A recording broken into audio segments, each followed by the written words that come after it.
Assalamualaikum warahmatullahi wabarakatuh. Kembali lagi di channel Berita Mistis. Untuk kisah kali ini masih ada sebuah cerita dari tulisannya M. Sidik Tanya Demit. Dan untuk kisah yang akan saya bawakan kali ini, sebuah kisah yang berjudul Suara Sahur dari Rumah Kosong. Sebelum kita lanjut ke ceritanya, tekan dulu tombol like video ini dan jangan lupa tekan juga tombol subscribe channel ini. Nyalakan juga lonceng notifikasinya agar tidak ketinggalan cerita-cerita lainnya. Dan buat teman-teman yang pengen belanja-belanja, nanti silahkan saja klik etalase yang ada di pojok kiri bawah. Atau teman-teman bisa kunjungi link pembelian yang ada di kolom deskripsi. Dan seperti apa untuk kisah kali ini? Langsung saja kita masuk ke ceritanya.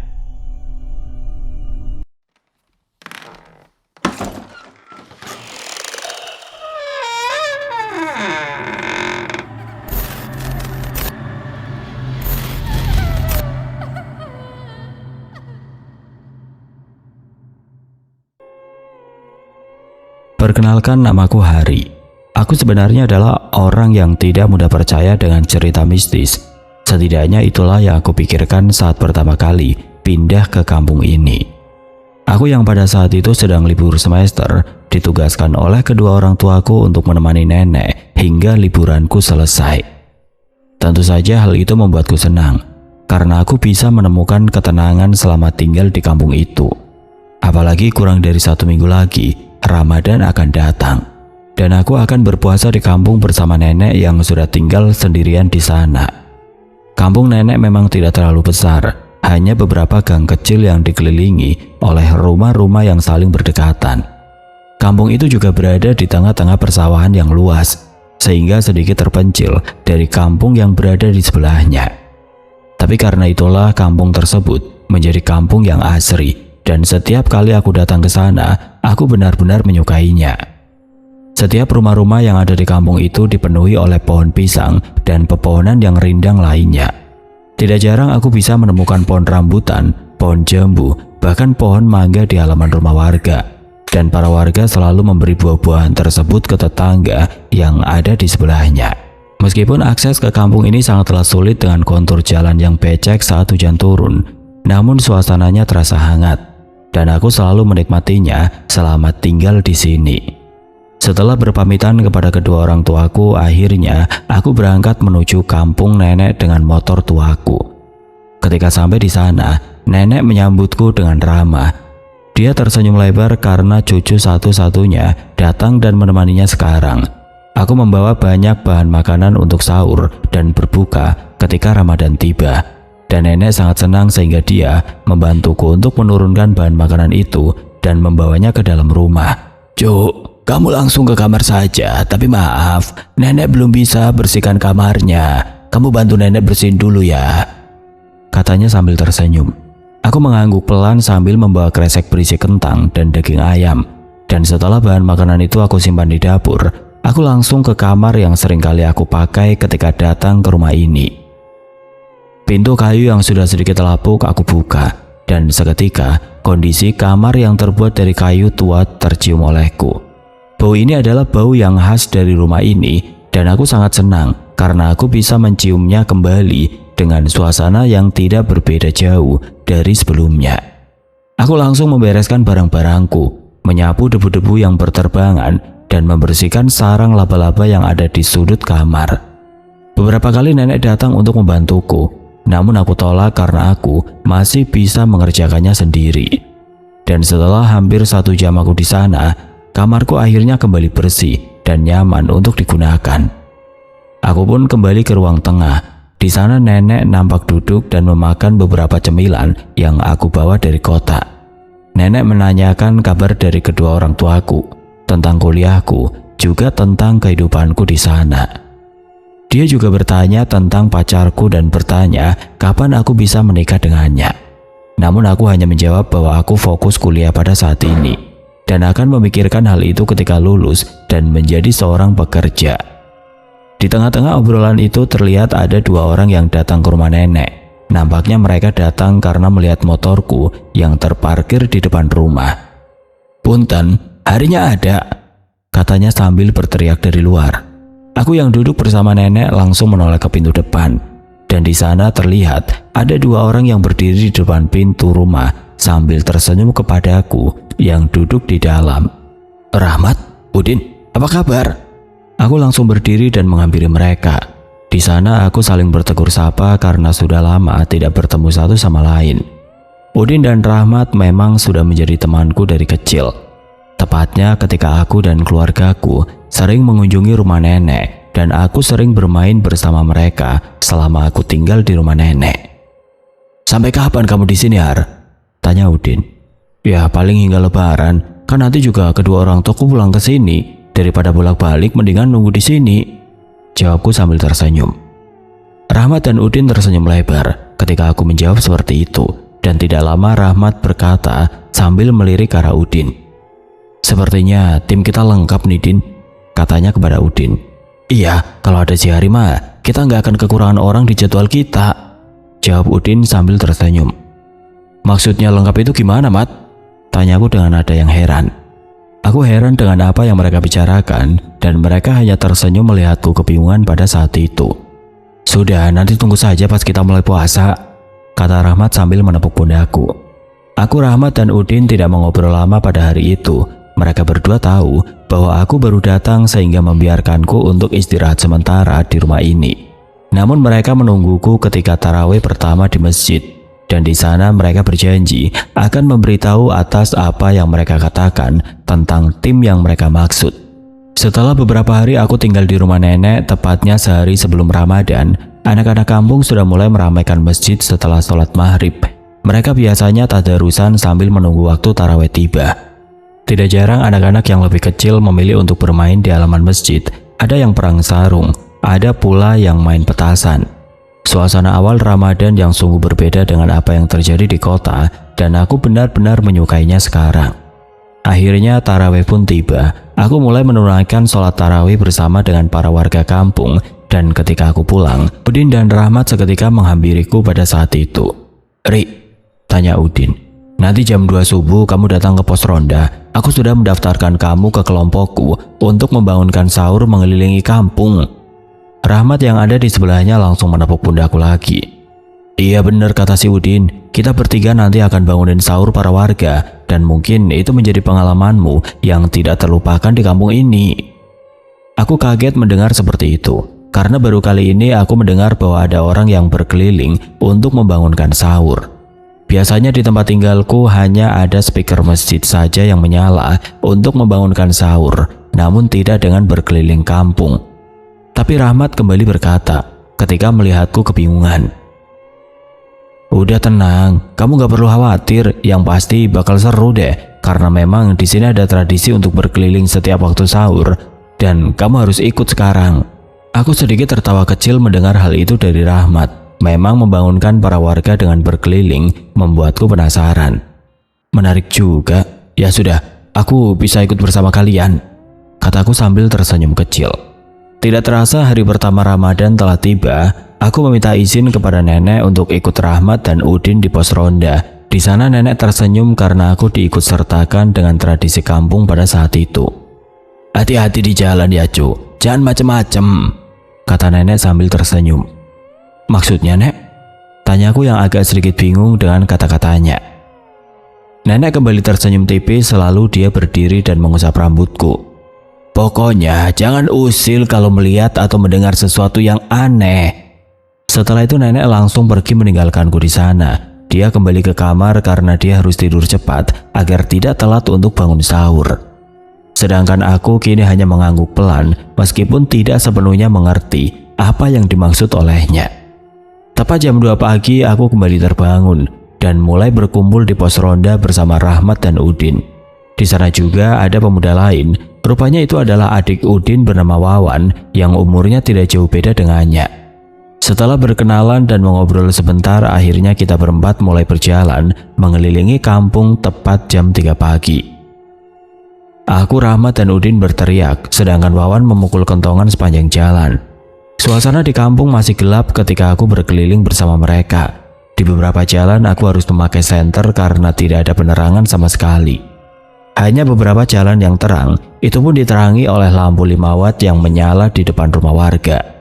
Terlihat beberapa jendela sedikit terbuka ketika melewati beberapa rumah, menandakan bahwa penghuninya sudah mulai terbangun ketika aku melintas di depan rumahnya. Suasana sahur di kampung benar-benar berbeda. Malam yang tenang, asap yang mengepul di atap rumah, lalu suara orang yang mengobrol di dalamnya dengan udara dingin di luar merupakan hal yang baru untukku.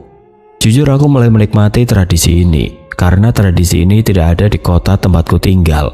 Meskipun udara dingin kampung menusuk ke kulit, namun kebersamaan ini membuat semuanya terasa hangat, sehingga aku terus bersemangat untuk berteriak di setiap gang kecil di kampung itu tanpa ada satupun yang terlewat. Tepat di ujung sana ada sebuah rumah yang menarik perhatianku.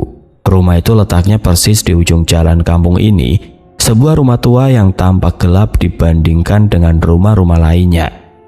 Cat temboknya sudah mulai mengelupas dan jendelanya tertutup rapat.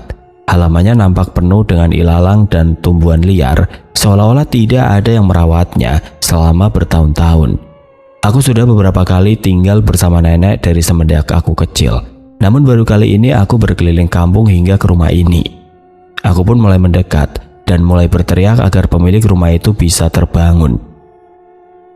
Tiba-tiba terdengar suara gaduh dari dalam rumah. Suara seperti seseorang yang sedang menyiapkan sesuatu di dalam rumah, namun aku rasa terlalu gaduh untuk seseorang yang sedang menyiapkan sahur. Aku langsung menoleh ke arah Rahmat dan Udin serta Wawan yang ada di belakangku. Namun ketika aku membalikkan wajahku, tubuh mereka membeku dan tidak bergerak. "Kenapa kalian?" tanyaku dengan nada heran. Wawan yang ada di paling belakang hanya menggelengkan kepala. Dia nampak paling takut dibanding Udin dan Rahmat yang ada di depannya. Lalu tidak lama kemudian Wawan berkata kepada kakaknya, "Udin, bukannya itu rumah sudah kosong kan?" Udin yang melihat adiknya ketakutan langsung mendekat. Dia berusaha untuk berani di tengah-tengah suara yang masih terdengar olehnya. "Udah, jangan dipikirkan. Bisa saja itu..." Tapi sebelum dia melanjutkan perkataan, tiba-tiba ada suara yang terdengar dari dalam rumah. "Sahur, sahur, anak-anak, sahur!" Suara itu terdengar samar-samar, namun aku bisa mendengar bahwa suara itu terdengar dari dalam, dan dia meneriakkan kata sahur sama seperti kita bertiga. Rahmat yang menyadari sesuatu tentang rumah tersebut seketika langsung menepuk kita bertiga. Dengan tubuhnya yang gemetar, dia langsung berkata, "Ayo, kita pergi lagi yuk, kita hiraukan saja hal itu." Rahmat langsung membalikan tubuhnya. Dia nampak berjalan cepat dan meninggalkan aku, Udin dan Wawan. Hal itu tentu saja membuatku langsung mengikuti Rahmat. Semakin lama langkah kaki Rahmat semakin cepat, dan tepat di persimpangan gang, dia langsung berlari ke arah pos ronda yang letaknya di tengah-tengah kampung. Entah apa yang terjadi dengan mereka bertiga, namun aku jadi paling terakhir sampai di pos ronda. Di sana mereka tampaknya sedang membicarakan rumah tersebut pada saat itu. "Bukannya rumah itu sudah lama kosong ya, tapi kenapa masih ada suara Pak Hasan?" kata Udin yang bertanya kepada Rahmat yang ada di depannya. Rahmat hanya menggelengkan kepalanya, begitu juga dengan Wawan yang ada di sebelahnya. Aku yang mendengar hal itu langsung mendekat ke mereka dan bertanya siapa Pak Hasan yang mereka bicarakan. Rahmat akhirnya bercerita bahwa Pak Hasan adalah pemilik rumah itu. Dulu ketika mereka masih kecil, yang sering berkeliling kampung dan membangunkan para warga ketika sahur adalah Pak Hasan. Bahkan hal itu berlanjut terus-menerus setiap tahunnya. Pak Hasan selalu mengajak para pemuda untuk berkeliling dengannya, dan hal itu silih berganti ketika para pemuda itu sudah menikah dan berkeluarga. Rencananya tahun ini pun sama, orang-orang yang sudah menikah akan digantikan oleh pemuda baru yaitu Rahmat, Udin, Wawan, dan para pemuda lainnya untuk menemani Pak Hasan. Namun tepat selepas lebaran tahun kemarin, Pak Hasan meninggal, dan rumah itu kosong hingga saat ini. Jadwal untuk membangunkan sahur pun akhirnya dilakukan oleh mereka bertiga, termasuk aku, tanpa kehadiran Pak Hasan. Dan selanjutnya akan dilanjut oleh kelompok lain secara bergiliran. Namun entah mengapa mereka mendengar suara itu lagi di rumah Pak Hasan, dan hal itu membuat mereka ketakutan. Aku yang mendengar hal itu langsung menelan ludah. Pikiranku mulai dipenuhi oleh pertanyaan-pertanyaan yang tidak ingin aku jawab sendiri di sana. Obrolan tentang Pak Hasan dan rumahnya yang kosong itu akhirnya terhenti di jam 3:30 pagi, karena kita harus membubarkan diri dan sahur di rumah masing-masing. Aku pun akhirnya pulang ke rumah nenek pada saat itu.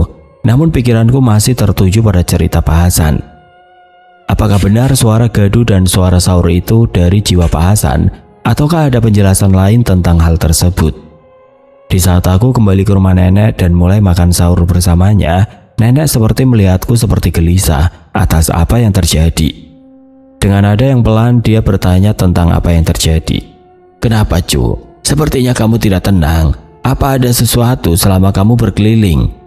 tanya nenek sambil menuangkan teh hangat ke gelasku pada saat itu. Aku seperti ragu untuk membicarakan hal itu. Namun karena nenek terus bertanya, akhirnya aku mulai bertanya tentang Pak Hasan dan rumahnya. Nenek yang mendengar pertanyaanku hanya terdiam beberapa saat sebelum menjawab. "Iya, di sana adalah rumah Hasan. Dia orangnya baik, selalu membangunkan sahur anak-anak di kampung. Bahkan dia yang mengajak para pemuda di setiap tahunnya agar mereka ikut membangunkan warga untuk sahur di kampung ini. Emangnya kamu melihat apa di sana, Cu?" tanya nenekku dengan nada yang pelan. Aku menggelengkan kepala sambil meminum air teh yang ada di depanku dan aku mulai menjawab pertanyaannya. "Enggak, Nek, namun aku hanya seperti mendengar suara di dalam rumah itu," kata Udin dan Rahmat serta Wawan. "Itu katanya suara Pak Hasan.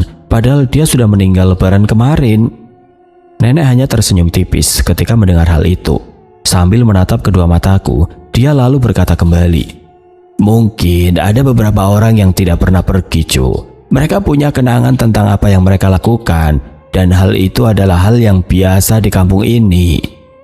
Aku seketika merinding ketika mendengar hal itu, dan ketika aku ingin bertanya lagi, tiba-tiba nenekku kembali berkata, "Sudah, jangan dipikirkan. Lebih baik habiskan makananmu, Cu, karena bentar lagi mau imsak," katanya sambil tersenyum.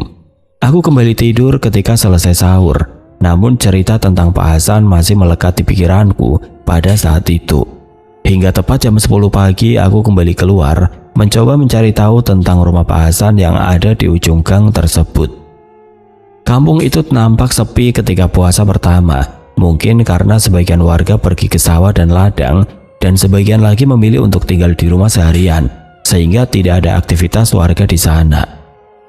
Setelah hampir 15 menit berjalan menyusuri rumah-rumah dan kebun warga, akhirnya aku sampai di depan rumah Pak Hasan. Kondisi rumah yang kosong itu kini terlihat dengan jelas. Rerumputan yang tumbuh di halamannya sedikit menutupi jalan menuju ke rumahnya. Hawa di sekitar rumah itu terasa dingin, seperti ada sesuatu di panas terik matahari yang menyinariku di pagi itu. Aku melangkah lebih dekat, dan ketika aku masuk ke halamannya, udara di sekitarku semakin berat. Seperti ada yang mengawasi dari balik rumah yang kosong itu. Apalagi ketika aku sampai di dekat pintu rumah yang tertutup rapat, nafasku terasa lebih berat dan seperti ada yang menekan di kedua bahuku pada saat itu. Lantai depan rumah tampak berdebu, dan ketika aku buka engsel pintunya, nampak pintu itu terkunci, sehingga aku tidak bisa masuk ke dalamnya. Aku melirik ke arah jendelanya yang kotor. Kacanya tampak buram dengan bercak hitam seperti jamur yang menyebar ke setiap sudutnya. Aku mendekat ke arah jendela tersebut, lalu mengusapnya dengan telapak tangan untuk bisa melihat isi dari rumah itu. Ruang tamu itu nampak masih penuh dengan perabotan. Kursi-kursi yang tua dan berdebu tersusun rapi di sana. Lalu ada cangkir dan gelas cantik yang tersimpan di lemari yang kusam, serta tumpukan baju yang sudah kotor di sudut rumah. Aku semakin penasaran dengan rumah tersebut, terutama dengan suara gaduh di dalam rumah ini dan suara ucapan sahur yang membuat ketiga temanku ketakutan. Tapi aku tidak bisa masuk dari pintu depan, sehingga aku harus mencari pintu yang lain pada saat itu. Aku sempat melirik ke samping rumah. Di sana ada sebuah jalan setapak kecil yang merupakan jalan menuju ke sawah warga yang ada di belakang kampung. Seketika aku langsung bergegas berjalan ke sana, melihat rumah itu dari samping dan masuk kembali ke halaman belakang dari rumah tersebut. Di sana aku melihat pintu dapur sedikit terbuka, dan aku langsung membuka pintu dapur untuk melihat isi di dalamnya. Kondisi dapur sama seperti ruangan depan, penuh debu dan sarang laba-laba. Namun ada sesuatu yang nampak aneh di sana. Piring kotor. Di sana aku bisa melihat ada beberapa piring yang nampak kotor. Sisa-sisa makanan itu nampak baru untuk rumah yang sudah ditinggalkan selama setahun. Belum lagi selain piring kotor itu ada jejak kaki di lantai yang aku lihat. Jejak dari seseorang yang sedang berjalan mondar-mandir dari dapur ke ruangan tengah. Tubuhku langsung merinding, namun aku mencoba untuk berpikir positif atas apa yang aku lihat di dalam rumah itu. Aku tidak terlalu takut melihat hal tersebut, mungkin karena matahari yang terik membuatku lebih berani. Bahkan aku semakin penasaran dengan kehidupan Pak Hasan semasa hidupnya. Aku langsung membuka pintu dapur itu lebar-lebar, dan dengan keberanianku yang aku kumpulkan, aku mencoba untuk melangkah masuk ke dalam sana. Meskipun, jangan! Tiba-tiba dari belakang sana ada seseorang yang menarik tanganku dengan kasar, dan itu adalah Rahmat yang baru saja pulang dari sawah. Aku langsung menoleh kepadanya. Terlihat Rahmat memakai topi caping dengan baju yang kotor akibat lumpur sawah, sedang menarikku agar aku tidak masuk ke dalam. Dia menggelengkan kepalanya dan berkata bahwa aku tidak boleh masuk ke dalam sana. "Kenapa aku tidak boleh masuk ke sana?" tanyaku dengan nada yang heran. Rahmat seketika menelan ludah. Dia menarikku menjauh dari rumah itu. "Lebih baik kamu urungkan niatmu itu, karena sewaktu kejadian kemarin malam, aku berbicara dengan Bapak dan dia berkata bahwa ternyata sebelum kita semua mengalami kejadian itu, ada orang lain yang sudah mengalaminya terlebih dahulu." Aku semakin penasaran tentang apa yang dia katakan dan bertanya tentang itu. Namun Rahmat berjanji akan memberitahunya asal aku bisa menjauh dari rumah tersebut. Ternyata ada satu keluarga di kampung yang pernah menyewa rumah ini sebulan setelah meninggalnya Pak Hasan, kata Rahmat yang membicarakan rumah itu setelah meninggalkan rumah tersebut. Namanya Arif, dan dia sekarang sudah pindah dari kampung ini. Dia orangnya tidak percaya sama yang seperti ini, sehingga dia menyewa rumah tersebut. Namun ketika dia tinggal di sana, dia mendengar suara-suara Pak Hasan di rumah itu. Arif memang jarang beribadah, ke masjid saja jarang dia, dan suara Pak Hasan selalu membangunkannya setiap subuh atau mengingatkannya ketika waktu sholat tiba. Puncaknya, dia didatangi oleh Pak Hasan sendiri, membangunkannya secara langsung, dan itu membuat dia shock akan hal itu. Dan akhirnya dia sudah tidak kuat dengan hal itu. Bukannya dia jadi rajin beribadah, dia malah memutuskan untuk pergi dari kampung ini dan mencari rumah lain di luar kampung. Rahmat sempat berhenti sebentar sambil melirik ke arah gang yang tembus ke rumah tersebut. Tidak lama kemudian Rahmat kembali berbicara. Para warga tidak tahu kenapa Arif dan keluarganya pergi, dan hanya sebagian orang yang tahu alasan sebenarnya, termasuk bapakku.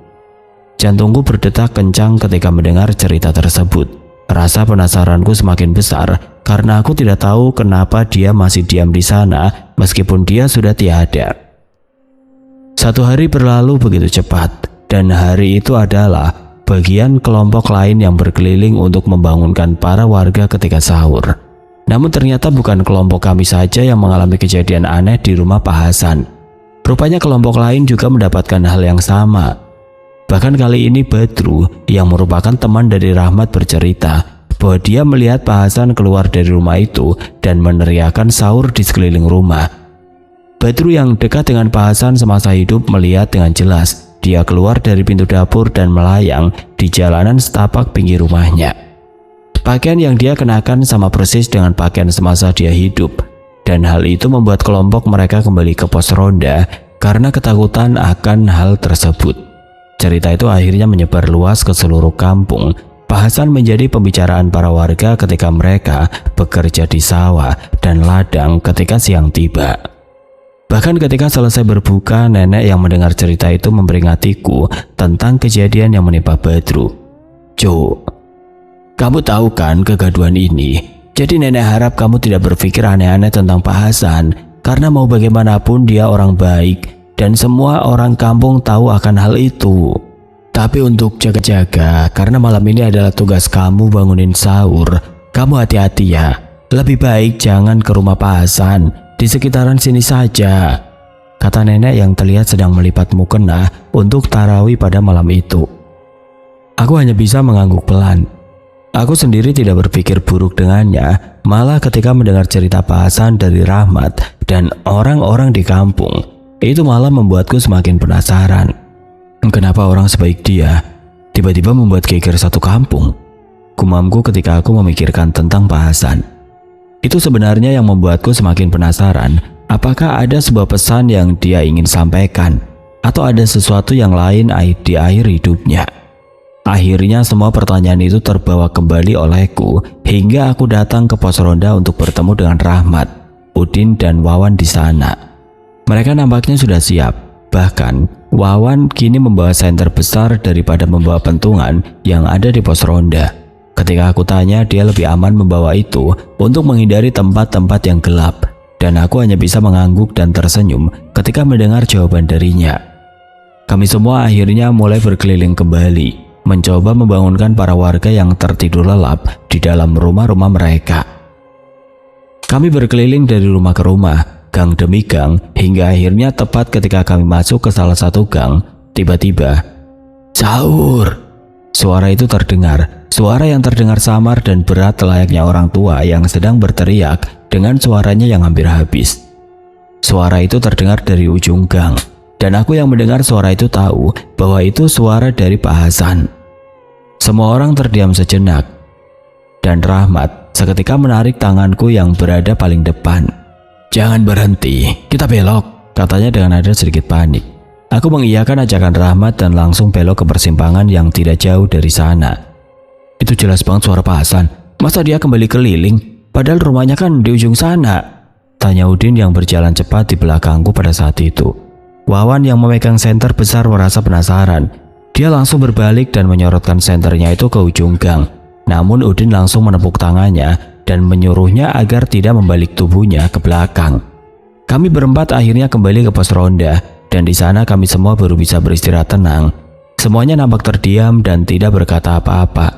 Dan tidak lama kemudian Wawan langsung berdiri dan berkata, "Kita pulang saja yuk, karena nggak mungkin bangunin sahur di dekat rumah Pak Hasan. Soalnya tadi juga kita belum sampai ke ujung gang, suara itu udah kedengeran." Udin mengangguk pelan, dia seperti setuju dengan ajakan adiknya. Aku dan Rahmat pun akhirnya menyetujui usulan Wawan, dan tidak lama kemudian kami semua membubarkan diri dan pulang ke rumah masing-masing tanpa pernah keluar lagi hingga pagi tiba. 1 hari berlalu, apa yang aku dengar pada malam kemarin hanya menjadi perbincangan di antara kami berempat. Aku, Rahmat, Udin, dan Wawan tidak seperti kelompok Badru yang membicarakan hal itu kepada warga. Kami lebih menghargai Pak Hasan semasa hidup dan tidak ingin namanya jelek akibat kemunculannya pada subuh itu. Malam ini adalah tugas kelompok Badru untuk berkeliling, dan aku yang berada di dalam rumah nenek memutuskan untuk tidur lebih awal agar aku tidak telat untuk sahur. Tepat jam 2:30 aku terbangun dengan suara yang bergema di sepanjang gang depan rumah. Aku terbangun bukan karena waktunya aku memasak untuk sahur, namun aku mendengar suara samar yang sedang mendekat ke arah rumah. Suara itu terdengar sama dengan apa yang aku dengar kemarin, dan seketika aku terdiam di balik selimut tidurku tanpa bergerak sedikit pun. Suara itu terdengar berat dan bergetar, seakan-akan berasal dari tenggorokan orang tua yang sudah mengering. Beberapa kali terdengar suara ketukan pelan dari rumah-rumah tetangga, dan itu terus terdengar keras hingga akhirnya sampai di depan rumah. Aku hanya bisa diam dan tidak bisa bergerak. Tubuhku mendadak kaku dan aku tidak ingin bangun dari kasur ini. Tok, tok, tok. "Nek, sahur, bangun Nek." Tiba-tiba suara itu terdengar kembali, dan kali ini suara tersebut muncul tepat di balik pintu rumah untuk memanggil nenek yang masih tertidur pulas. Suasana semakin mencekam dan pikiran kini bercampur aduk antara penasaran dan rasa takut yang perlahan muncul memenuhi tubuhku. Namun secara perlahan terdengar suara langkah kaki yang melangkah ke arah pintu rumah. Dan itu adalah nenek yang nampaknya sudah bangun. Dia seperti tidak tahu dengan suara itu, bahkan dia terdengar sedang membuka kunci pintu rumah. Aku langsung bangun dan mengintip dari pintu kamar. Aku penasaran tentang Pak Hasan yang menjadi pembicaraan para warga pada saat itu. Tapi tepat ketika aku melihat ke arah pintu depan yang sedang terbuka lebar, kenapa nggak ada siapa-siapa? Nenek nampaknya sadar bahwa aku sedang mengintip dari dalam kamar. Tidak lama dia langsung berbalik dan berkata kepadaku, "Kamu gak usah takut, dia nggak seperti itu," kata nenek sambil menutup pintu rumah itu kembali tanpa ada rasa takut di wajahnya. Suara Pak Hasan yang berkeliling dengan suaranya yang berat dan samar kini menjadi obrolan para warga kampung ketika pagi datang. Beberapa menanyakan kepada kelompok Badru kenapa mereka nggak melakukan tugasnya, dan Badru beralasan bahwa mereka bertemu dengan Pak Hasan dan itu membuat mereka berlarian ke rumah mereka masing-masing di subuh itu. Mereka membicarakan Pak Hasan yang sama sewaktu dia masih hidup. Datang ke setiap rumah memanggil nama pemilik rumah dan berjalan kembali ketika pemilik rumah membuka pintu rumahnya. Namun karena para warga tahu bahwa Pak Hasan sudah meninggal, sehingga banyak dari mereka yang lebih memilih untuk mengunci diri di rumah karena ketakutan. Dan hal itu berimbas kepada sahur mereka yang dipenuhi oleh rasa takut hingga pagi tiba. Obrolan tentang Pak Hasan terus menjadi pembahasan, bahkan hingga malam menjelang, dan kini sudah waktunya aku untuk kembali berkeliling membangunkan sahur. Suasana kampung kini diliputi ketegangan sejak suara Pak Hasan terdengar di malam sebelumnya. Dan itu membuat Rahmat, Udin, dan Wawan semakin waspada atas apa yang mereka akan lakukan pada saat itu. Tapi berbeda denganku. Bukannya aku takut, malah aku semakin penasaran. Aku bertanya-tanya tentang Pak Hasan. Rasanya tidak mungkin kalau orang sebaik itu gentayangan. Pasti ada sesuatu yang membuat jiwanya seperti itu, dan itu membuatku ingin mengetahuinya. Akhirnya kami berkeliling kembali. Udin, Rahmat, dan Wawan lebih memilih untuk berkeliling di sekitar pos ronda. Mereka semakin tidak berani untuk membangunkan sahur di ujung kampung yang dekat dengan rumah Pak Hasan. Kenapa nggak ke gang rumah Pak Hasan? Kataku kepada mereka bertiga. Mata Rahmat langsung terbelalak ketika aku berkata seperti itu. Begitu juga dengan Wawan. Dan Udin yang memandangku dengan wajah yang sedikit pucat. Gila, ngapain ke sana? Mendingan di sini saja, Har. Bisik Udin dengan nada pelan. Aku terdiam sebentar. Rasa penasaran itu begitu besar sehingga aku tidak bisa diam begitu saja. Aku harus tahu tentang Pak Hasan. Karena aku merasa tidak mungkin bahwa Pak Hasan gentayangan apabila tidak ada alasan dibaliknya. Udin, Rahmat, dan Wawan saling bertatapan. Tidak lama mereka mengangguk pelan karena aku terus memaksa mereka untuk ikut. Akhirnya kami mulai berjalan lagi ke arah gang yang tembus ke arah rumah Pak Hasan. Setelah hampir 5 menit berjalan, akhirnya aku sampai di depan rumah tersebut. Jendelanya yang gelap masih sama seperti sebelumnya ketika aku datang beberapa hari yang lalu. Namun yang membedakan adalah seperti ada hawa dingin yang menusuk yang keluar dari sela-sela pintu dan ventilasi rumah. Dan itu membuatku agak ragu untuk melanjutkan hal ini. Ngapain sih, Ar?